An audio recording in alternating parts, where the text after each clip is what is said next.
नाही हे ना सगळे ना सगळे बॉल असा फिरव. हां तर मागे या कोण आहे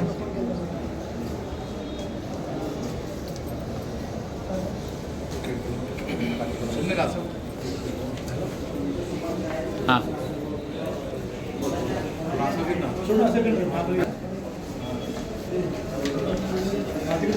आंदोलन होईल की ते महानगरपालिकेचं आंदोलन हे पुऱ्या महाराष्ट्रात गाजेल.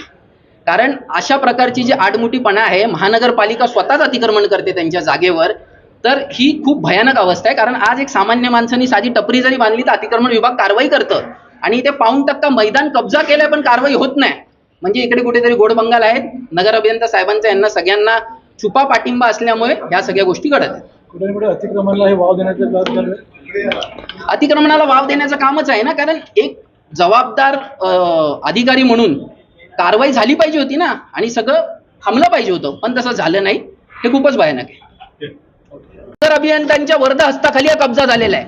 नाहीतर ठाणे महानगरपालिकेमध्ये टपरी बांधा अतिक्रमण विभाग तुमच्यावर कारवाई करतं आणि गेले 1 महिना झाले नगर अभियंत्यांचा वर्ध हस्त असल्यामुळे तिकडे काहीच कारवाई झाली नाहीये. म्हणूनच नगर अभियंत्यांचे इथे फुटबॉल घेऊन आम्ही निषेध व्यक्त केलेला आहे. आता मार्ग निघेल का, या तुम्हाला भेट देतील का अधिकारी? आम्ही भेट घेणं हे आमचं यामागचं उद्देशच नाहीये. आमचं उद्देश हे की लोकांपर्यंत ही गोष्ट पोहोचली पाहिजे आणि पालिका आयुक्त साहेबांपर्यंत पोहोचली पाहिजे की अशा प्रकारची अतिक्रमणं जर पालिकेच्या अधिकाऱ्यांच्या वर्ध हस्ताखाली होत असतील तर मग सामान्य नागरिकांनी जायचं कुठे आणि कोणाकडे बघायचं? सध्या शहर स्मार्ट सिटीच्या धर्तीवरती ओळख आहे, त्यामुळे हॉस्पिटल असतील, मैदान असतील, इतर देखील असतील, शाळा असतील, कॉलेज, मात्र काय वाटतं मैदान जर व्यायाम केलं तर स्मार्ट सिटी भविष्यात निर्माण होईल? नाही, स्मार्ट सिटी ठाणे महानगरपालिका हे फक्त देखावा करते आणि पुरस्कार आणते. पण खरं बघत असेल तर आज ठाणे महानगरपालिकेची एवढी बिकट अवस्था आहे की शौचालयाची अवस्था जाऊन तुम्ही बघा. ठाणे महानगरपालिकेने बांधलेले किती त्याची दुरवस्था आहे. तुम्ही जाऊन गार्डनची अवस्था बघा.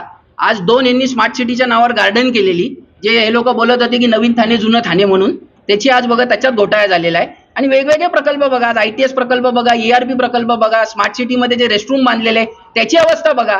खरंच ठाणे सिटी स्मार्ट झालंय का? आज नवीन ठाणे रेल्वे स्टेशन 2018चं काम होतं, अजून 2024 उडवला, अजून झालेलं नाहीये. आज तुम्ही सॅटिसचा प्रकल्प बघा, तो पण 2018 पासून सुरू आहे, अजून पूर्ण झालेला नाहीये. सगळे प्रकल्प अपूर्ण आहेत. फक्त पैसे लाटण्याचा डाव यामागे पालिकेचे अधिकारी करत आहेत. एक मिनिट सर, तर मागे आहे दुसरं ठाणे महानगरपालिकाचा ऐक ना. पुढे करा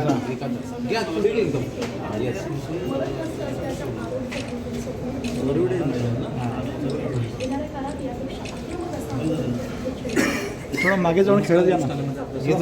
आपण पाठी म्हणे ये पाठी ये पाठी म्हणे म्हणे स्वप्न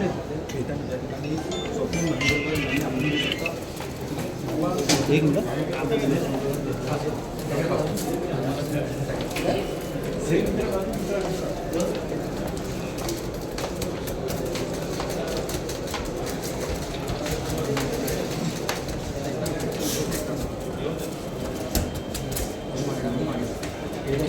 समोर बघा.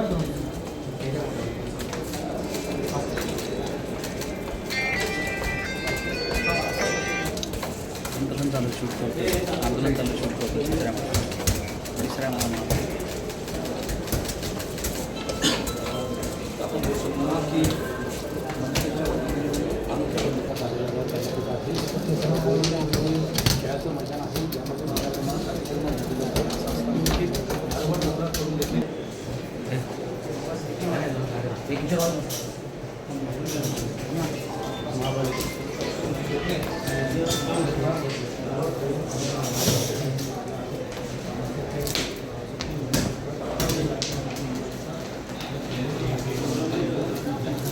हे बाजूला ना,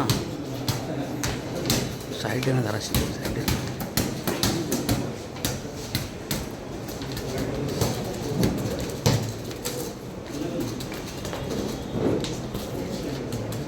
सौर हे शुभम बाजूला कॅबिन ना.